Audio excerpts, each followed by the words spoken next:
Now won't you listen to my tender little story? And although some of it is myth, it's mostly fact. It is the fable of a girl and her glory. She loved the whole wide world, and yes, the world loved her back. She was Miss Hattie Flynn, a chick from old Chicago. But now she's known from Terre Haute to Tokyo. Known as the girl who put the sin in Cincinnati and put the O in Ohio. She started early. She was doing 2 days when only 7. And by 11 she already learned to mug. They were amazed and negadocious cause the brat was so precocious. Midst the spotlight and the roaches had he caught the bug. She had the body of the act by Corpus Christi. And then she added extra stuff in Buffalo. So by the time she finally got to Cincinnati, Hattie stopped the show. It wasn't easy cause she wasn't quite an overnight sensation. Oh no, my dear, she nearly bombed down in Bombay.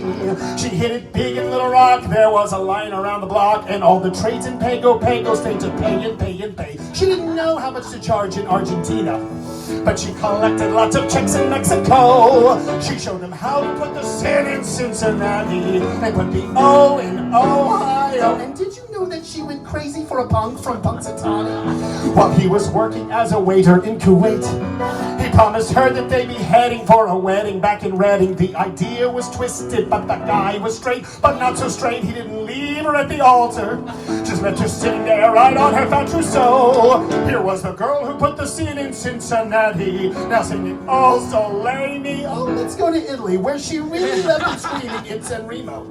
While in Palermo, all the people did was stare. But folks, you should have heard them holler at her opening at La Scala. They threw lira, they threw dollar, they threw out the act that followed her. Just picture several thousand wild Italians, right from the orchestra, clear back to the back row. Oh, Pangea, come on, ragazzi, Cincinnati, bravissimo, Ohio. Some nights were different. She was terminally bored in Bora Bora, but not as bored as she'd been bored in Borneo. And I hear tell in Tel Aviv she did the hora. But when the men got up and danced, she said, this ain't my kind of show. And somewhat later on, she made it to a Seder. But if they ever will recover, I don't know. Cause when they asked this Irish hooker to get up to lead the brooker, she said, holy Toledo, no, no. Now, she had tried so hard to make an honest living, but there was nothing honest that the girl could do. She lost a bundle in a bar in Barcelona. She couldn't make $2 in Timbuktu. She was a failure as a locksmith in Key Largo. And she even tried to sing in Singapore. They said, we caught you will act in Cincinnati. Hattie, Singapore once more. Although she didn't have a passable soprano. Oh no, she never sang Aida, that's a myth.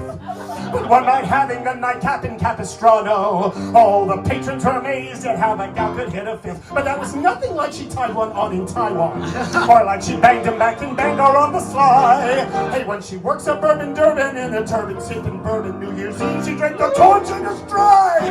Well, they arrested her on Mass in Massachusetts, what a pity. She got the jury in Missouri wide awake all night. They threw her in the can in Kansas City, and they called up an assault charge in Salt Lake. They tried to put her in the pen in Pennsylvania.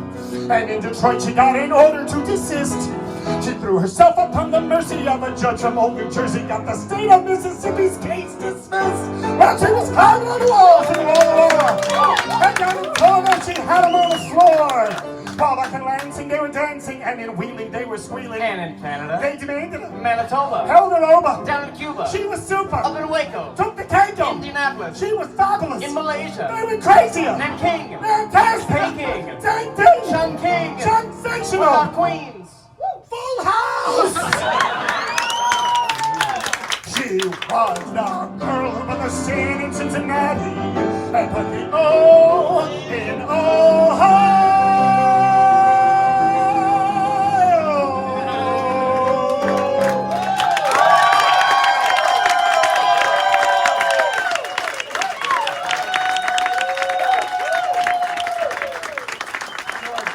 George Winters, ladies and gentlemen, the brilliant, the amazing George Winters wrote